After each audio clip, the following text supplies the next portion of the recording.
रोज रोज चपाती भाजी खाऊन कंटाळा आला आहे आणि काहीतरी चमचमीत पाहिजे, तर हा आहे एक बेस्ट ऑप्शन दाल बाटी. मान्य आहे राजस्थानी आहे, बट हमखास आपल्या महाराष्ट्रात पण बनायलाच हवी की नाही.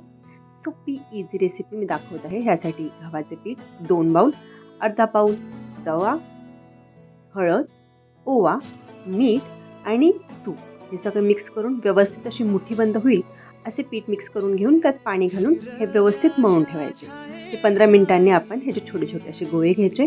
तुम्हाला मी इथे दाखवत आहे त्या व्हिडिओत दाखवल्याप्रमाणेच तुम्ही असं ह्याला शेप द्यायचा, जेणेकरून आतमध्ये पोकळ राहून व्यवस्थित आत एकदम खुसखुशीत तळली जाते. आता ही पहिली मी स्टीम करून घेत आहे. हे तुम्ही डायरेक्टली एअर फ्रायही करू शकता. मी एअर फ्रायरची रेसिपीही अपलोड करत आहे. तर 10-15 मिनटं स्टीम केल्यानंतर हे अशा प्रकारे रेडी होतात.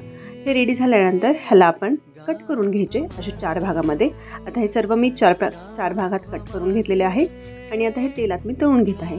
तेलात एकदम मंद आचेवरती आणि एकदम खुसखुशीत होईपर्यंत हे तळून घ्यायचे. हे बघा हे कुरकुरीत झालेले आहेत. तर हेच असे आपली दाल बाटी आपण घरी बनवू शकतो इझी पिझी.